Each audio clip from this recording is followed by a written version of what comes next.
Thank you very much. Thank you for the introduction, and thank you for the opportunity to gather with so many friends and just to be back home. People are complaining in the lower 48 that they don't have snow, and I keep telling them, come on up. Winter tourism is great. We'll take you anywhere. You all here have Eagle Crest to brag on, and believe me, I've been helping to promote just that. So don't let them down. Give them the best day of skiing they'll ever have. They'll come back here next year. We can't guarantee the snow, but we can guarantee they'll have good Alaskan hospitality. For those of you who aren't affiliated with the legislature, which most of you, I hope, are not. It looks like we've got some real people that are making real things happen. Not to suggest that my friends up on the Hill are not making real things happen. But I'm looking at the list of sponsors here for the Business Roundtable. And I have to tell you, it does make you feel good when you look at that. You are the men and women that are making things happen here in Southeastern, here in the state. These are real jobs for Alaskan families. Whether it's in the mining industry or whether it's in the small business industry, whether it's those who move our tourists around, you are creating jobs and economic opportunity and defying some of the statistics that we're seeing in the lower 48 when it comes to unemployment. So keep it up. I often ask, though, what is it that we can do in Washington, D.C. to be more business friendly? What is it that we can do to help you? And without question, I don't care what the industry is, it's get out of the way. We are fully capable and fully competent of doing it our own.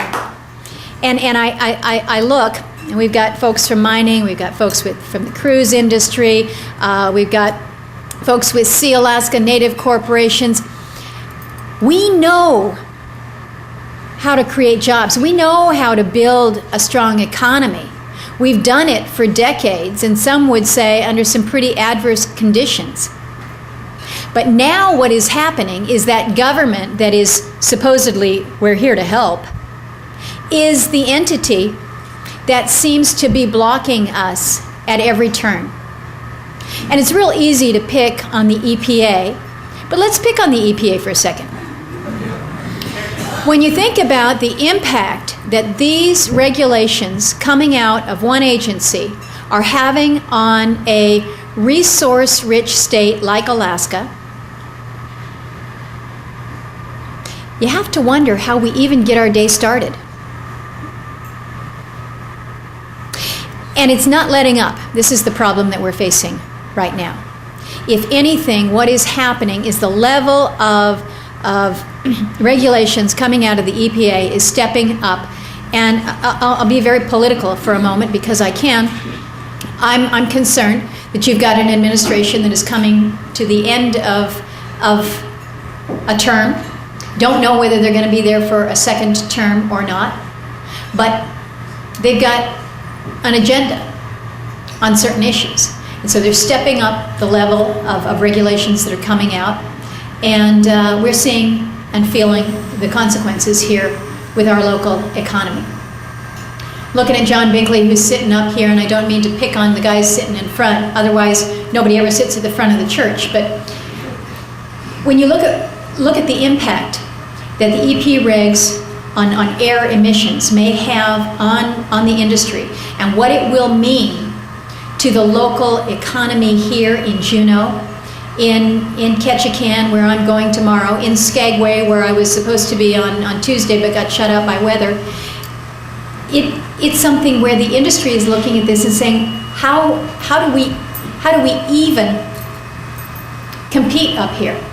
Why would we stay in the United States when we've got other opportunities in other waters? Well, they make those decisions and we lose those jobs. We lose those revenues, and we lose that opportunity. Same is true in mining. Jan Hill's sitting over here. I just met Fred. Welcome as head of the new Miners Association. We appreciate all that you're doing. But it's darn tough to get a mining operation going in this state, and it's not because we lack the resources. It's not because we lack the skilled workers, although I know we need to do a little bit better job with that. But so much of it is the cost that is imposed because of the regulations coming out of the EPA. So the question is, what do you do about it, Lisa? We all know that this is a problem, so what are you going to do? We have many different efforts that are underway in the Congress right now. Introduction on both the House and the Senate side, things that would put a halt to any regulations coming out of the EPA for the next year. Legislation or draft legislation that would require that there be congressional review of legislative or of regulations that impose a certain cost on our economy. Don Young has his that just says get rid of all the regulations for the past 20 years. We are at that point where people are so frustrated with what is happening because they can't move forward with the jobs and the opportunities that they know that they are capable of generating and producing because of our government. So I wish that I could promise you we would see some real change in reg reform this year. I don't think you're going to see it with this Congress. The House will continue to do good things, but we face a real uphill battle in the Senate, and we've got an administration that has made very clear that they're going to continue to promote and support that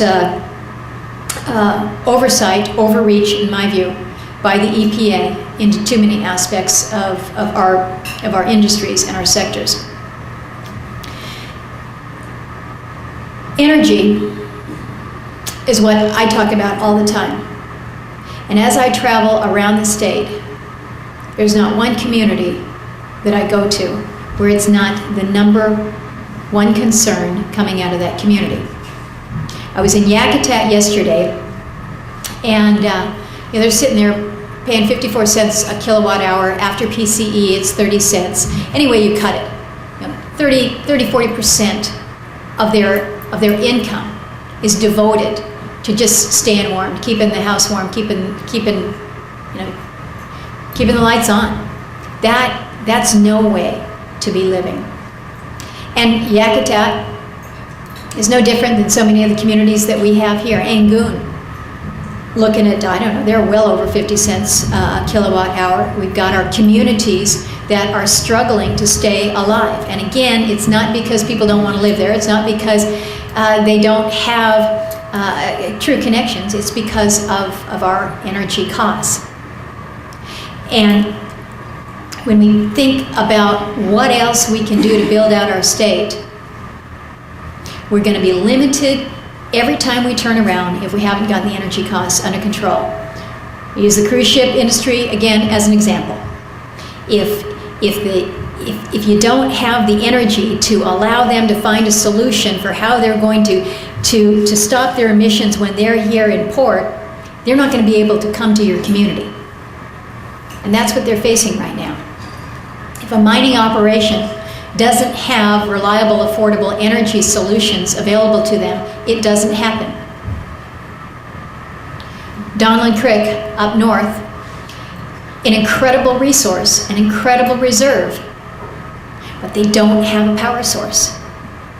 And so they're stumbling and trying to figure out how, they're reaching for everything out there. But until such time as they have an energy source to move it, it doesn't happen. Just came from giving my legislative speech, and I spoke about the concerns that I have with the military relocating the aggressor squadron out of Eielson, moving it to Elmendorf. The reason the Air Force is doing it is for cost savings. The reason I believe they're looking at Eielson is because Eielson is an old installation in a cold place. And it's expensive to keep warm. It's expensive to keep it operational. So everywhere you turn, in every sector, when you look down the list, whether it's healthcare and the hospital, whether it's the retail establishments, whether it is the mining, every one of you is limited with your potential because of energy costs. There was a report that came out not too many weeks ago about the Southeast Alaska energy opportunities, challenges. I think we all know them full well. And our dilemma here is, again, we've got the resource all around you. It's coming out of the streams there. It's everywhere. We've got hydro capacity that's enormous. But just because you have it sitting there doesn't mean that we have access to that as an energy source. So how we are thoughtful, how we are visionary in allowing Southeast the opportunity to expand and your businesses to grow is going to depend on how able we are to harness additional resource from our hydro. And we've got it, but it's going to cost money. And we know it's going to cost money. Well, one of the proposals out there is we can export it. We can send it south. We can put it in what they call the green pipeline that would hook through. We work through BC and we move it down to the lower 48 states where they're required to meet a renewable energy standard. We could help them with that. We want to help them with that because we've got the resource. But we also have to recognize that we've got some communities that are a little bit stranded right now. And how we ensure that we don't leave them behind, while at the same time we move to export power, is our problem. And it's been a little bit of the dilemma because we've been trying to do both at the same time. So how we sort through this to resolve our energy solutions is going to be critical. We are operating in a different world in Washington, D.C. right now with the absence of earmarks. As we try to find the energy solutions, I'm trying to tell my colleagues, I'm not looking to enhance something that is already in place. I'm looking to build basic infrastructure that has never existed, that has left communities and regions high and dry. We are not part of anybody's energy grid. We are not part of anybody's transportation grid. So I don't make any excuses for the fact that I will say, yes, as a matter of fact, this is only going to benefit Alaska. But in the meantime, for the past 150 years, you all have enjoyed the benefit of energy funding, of transportation funding, of dollars that have come from the taxpayer base to help us all. Well, help us all. But I've got to be honest with you. It's a tough lift. How we're going to for instance, deal with the interties here in Southeast and get that funding is going to be something that it's hard on the federal level. We can work with you, but as a state, we need to make that commitment to our people and our projects and our future. And our future is going to be limited unless we can deal more aggressively with our energy sources. So I'm unscripted today, which is a good thing because it's always a lot more fun.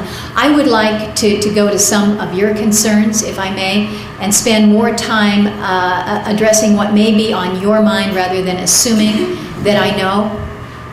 And I will start off by asking you to help me identify your biggest concern here. I'm going to do an informal poll. I don't remember whether it was Pew or Gallup or whoever, but they did a survey, and the question was asked, what's the biggest impediment to your ability to grow jobs? And the choices were regulation, federal regulation, as the biggest impediment, tax policy, lack of financing, let's just say, or other. So the question is to all of you, and I ask for a show of hands, this is unscientific and it's not going to go reported from here.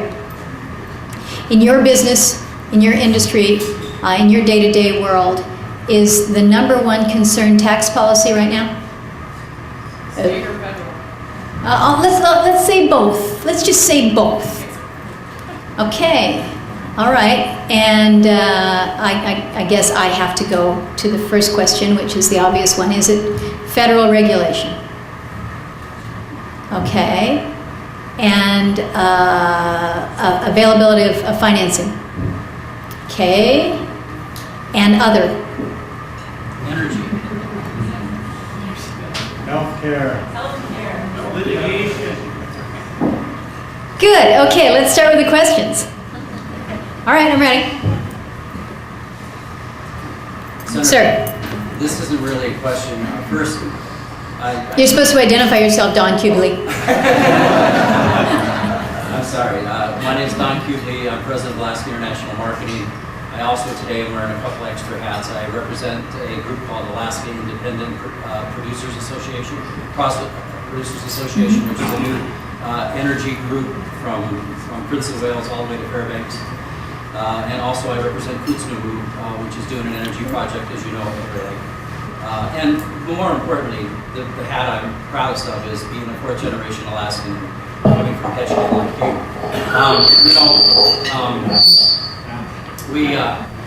We go to these Southeast conferences, Senator. By the way, you did a great job when you tapped into the Southeast conference in Ketchikan, and we hear over and over again about the demise of our economy in the Panhandle. And you have just absolutely hit it on the head. It's because of the cost of energy. And it's, one of the things that my dad was proudest of was the work that we did with the 4-dam pool and getting those dams built in Ketchikan. We were consultants to that group that put that together. And one of the things that he always wanted to do was to complete the grid so that all of the Panhandle was lit up. So all of those communities, and by the way, in Angoon now it's 65 cents a kilowatt, not 50. And light up southeastern Alaska. We are the Saudi Arabia of clean hydro energy. We have enough for all of our communities, for all of the industries that are already here, like Kensington. And Greens Creek burns $1 million a month in diesel on top of the electricity they already have. There's another mine going in up by Herbert Glacier. It can't happen without power to it. There's a bunch of lake tap dams ready to go. And all we need to do is to complete that grid. There's a bill in the Senate and a companion in the House introduced 2 days ago, Senate Bill 25 by Senator McGuire that puts $250 million into the Industrial Development Authority, specifically for renewable energy projects. We would love your support and help and encouragement on those pieces of legislation. It started out at $2 billion. It's down to $250 million now. We'd like to see it back up to the $1 billion range. That would complete the intertie. That would connect us to BC, AKBC, and give us access to 300 million customers down the West Coast that would buy every kilowatt we can. I mean, oil is energy, right? Gas is energy. Electricity is energy too. It would be a new industry. It would bring jobs back into the state, and it's the answer to saving this region of our state is inexpensive electricity. And as you said, who's going to stop the rain? Thank you very much. Thank you. Well, you're very articulate in laying it out, and I think it's important to recognize that if you are able to sell your power, that gives us revenues back. That's money in the bank that we can use to help these smaller communities that may be more stranded with their energy solutions. It's not unlike the idea that I have advanced with ANWR legislation. Let's figure out how we can take a portion of the revenues derived from ANWR and put them into a renewable energy deployment fund. Let's use the revenues that we derive from our fossil fuels, from our finite resource, to help build out the resource of the future, which will be based on infinite resources. And you can use that same model when you talk about our hydropower capacity. One of my great frustrations in working in Washington, D.C. is that sometimes we don't operate within a world of common sense. One of my colleagues called Washington, D.C. I'm doing a Rick Perry moment here. But it's 17 square miles of no common sense, and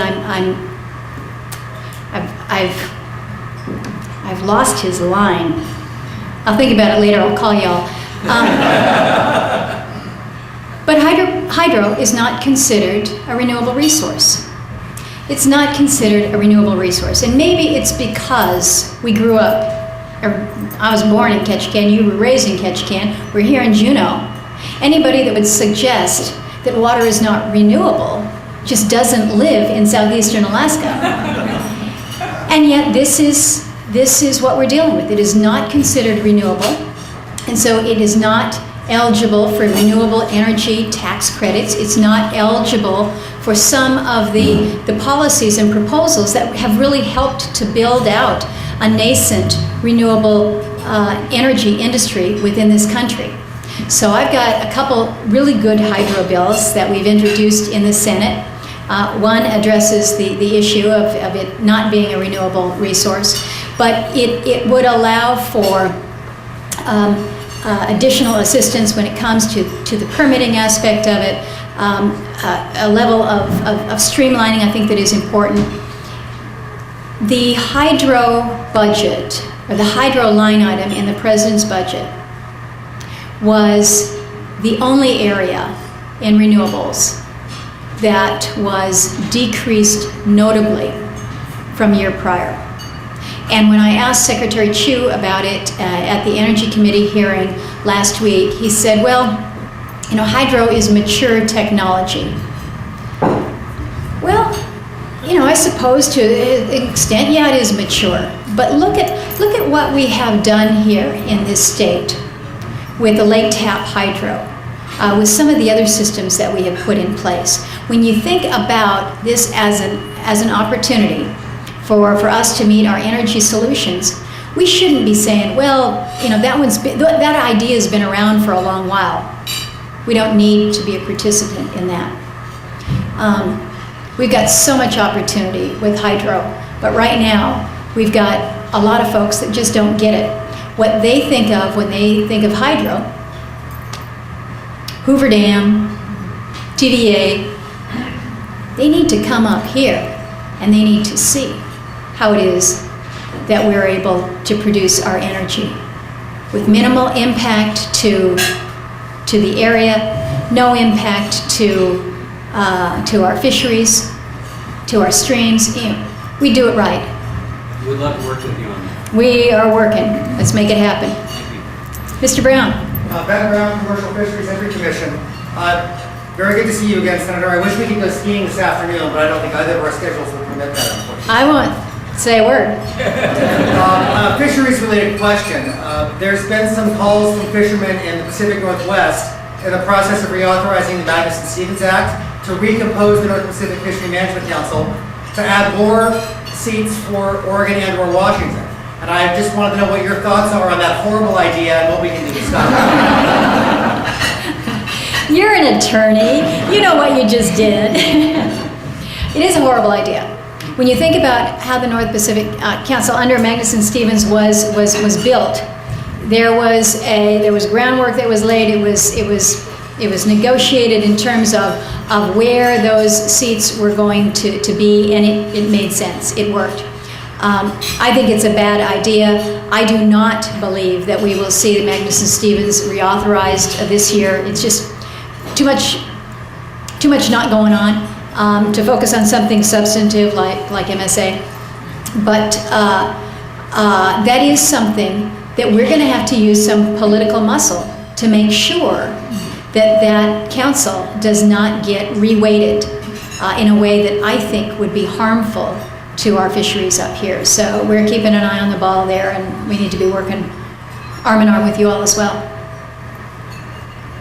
Brad Flitch, Last Internet Network. It seems that excessive litigation in the state is causing capital not to come here. We have it down here in the Tongass whenever we want to develop a resource. We see it on the North Slope with shills going through. What can you do to limit the excessive litigation being caused by a certain segment of our population? Well, it's an excellent question because it has become part of just what a business deals with. You try to factor in the cost of litigation, that huge unknown, because you know it's going to come at you. Shell has certainly done that. mining, and anybody who's trying to develop anything is faced with the cost of litigation.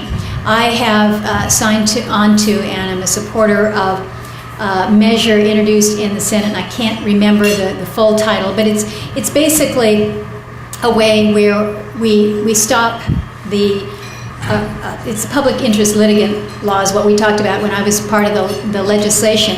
The fact that as an environmental group, as a nonprofit, you can basically come in, file a lawsuit, and if you've got 10 claims within your suit and you prevail on 1 out of 10 and you lose on everything else, as it is now, you can collect your attorney's fees and walk away. There's no real price for the fact that you may have filed a lawsuit that you didn't really care if on the merits of it, but basically it was a lawsuit designed to stop whatever it was that was moving forward.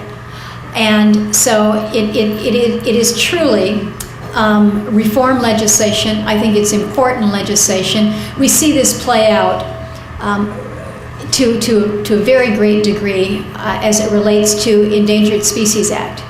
The Endangered Species Act, I think, was probably a pretty good thing when it was first introduced. We want to make sure that we're not driving our species to extinction.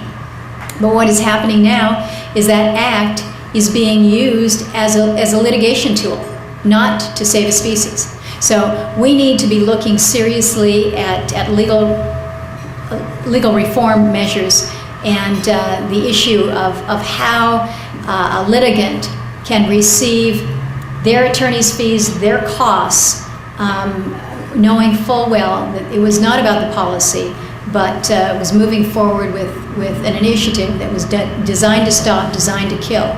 So we need to advance that. There was a question right there, yes. Senator Shelley Wright with the Southeast Conference, and I'm going to test your political muscle again. Okay. As you know, and as everyone in this room knows, the federal government is our landlord, and they're the landlord over 98% of our land. And I don't think a lot of people in Washington, D.C. understand that. We have the roadless rule. We have the Forest Service's policies and procedures that are strangling our access to our land.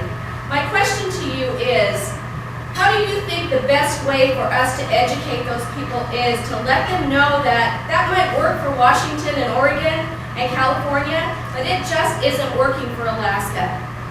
It's a great question, and it's one that as a member of the delegation I struggle with all the time, because you're dealing with people who think that they know what it's like up here.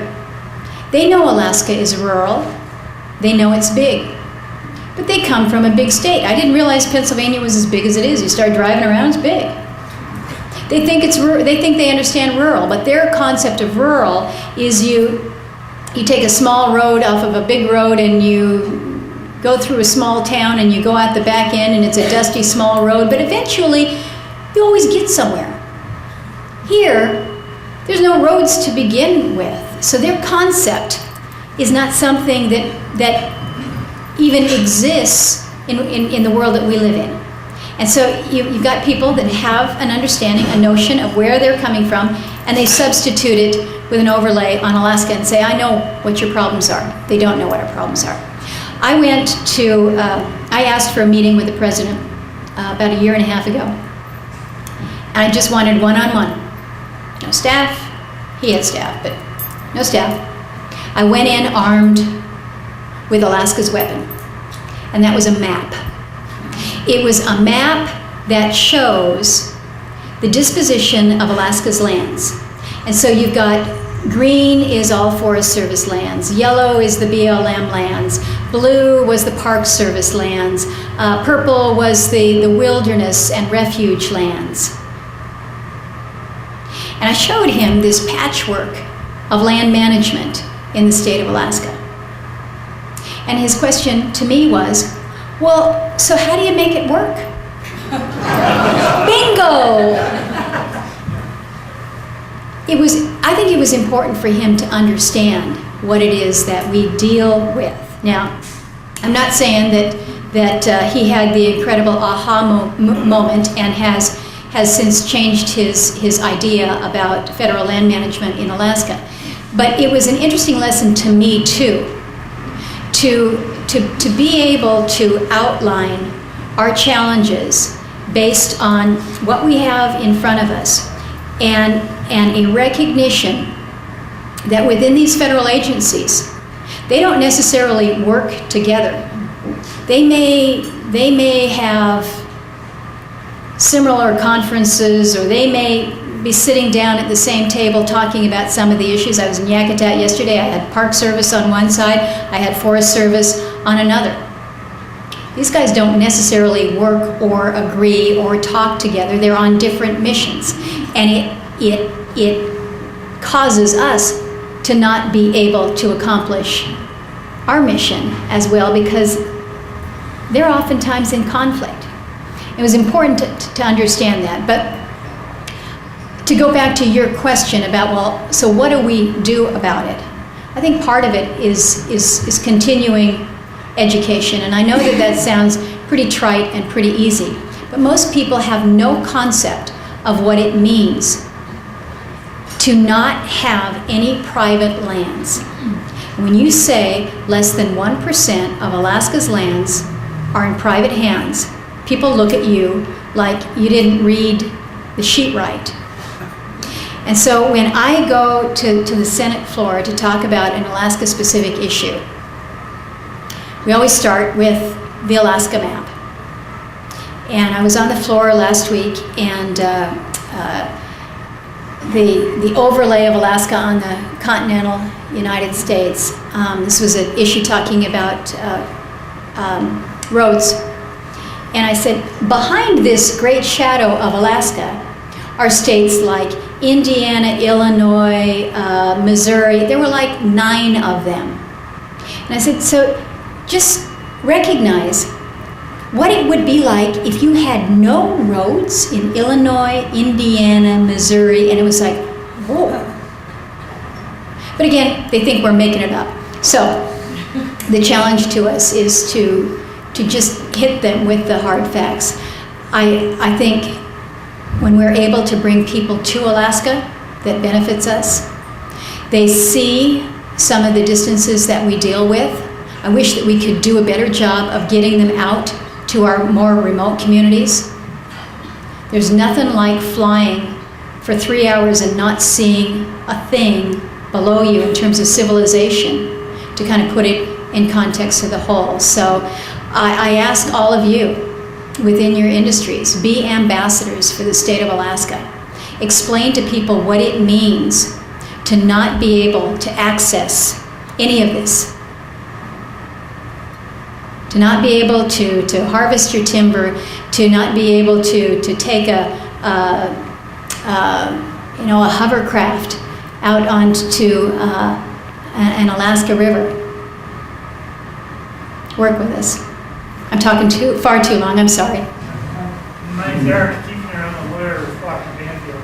And I guess in connection with the litigation question, something you're directly responsible for in the Senate is approving judicial appointments. And I wonder if you think there's a problem there, because it looks to me like there has been a slowdown in the pipeline, whether there's anything that you can do to help that along.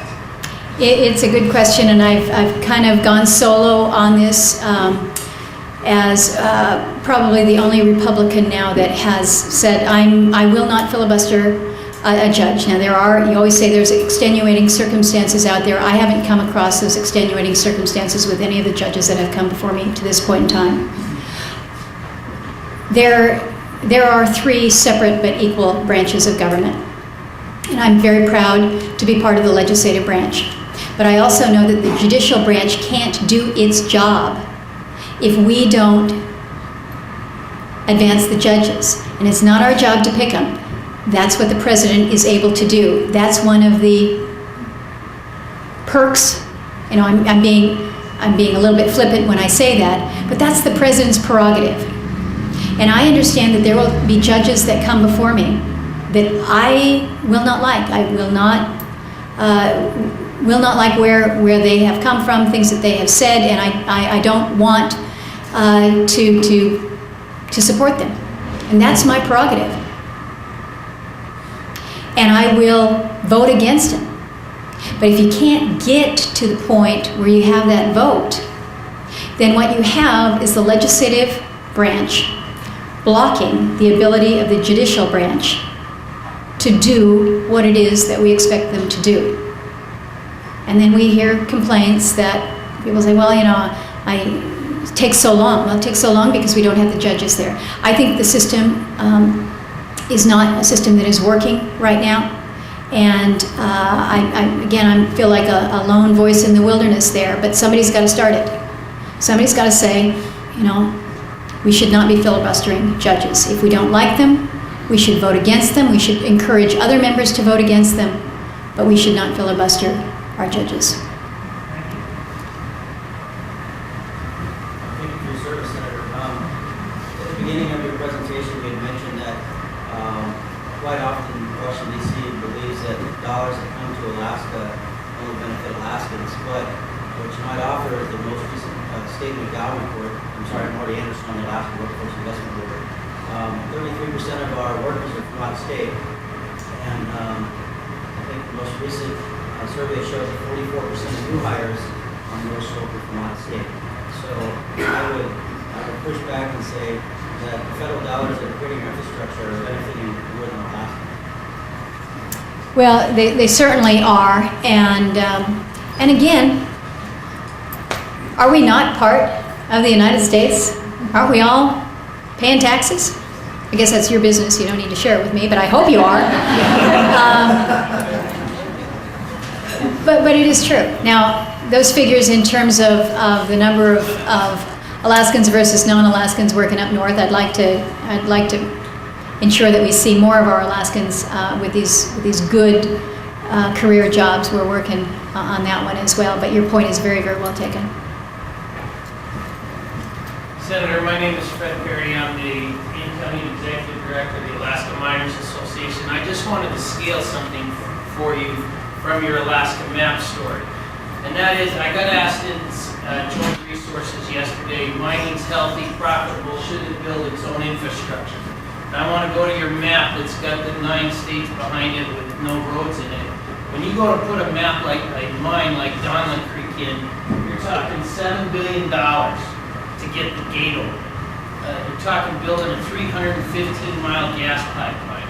There isn't anywhere else in the United States where to make a basic investment, you would have to carry a gas pipeline for 315 miles.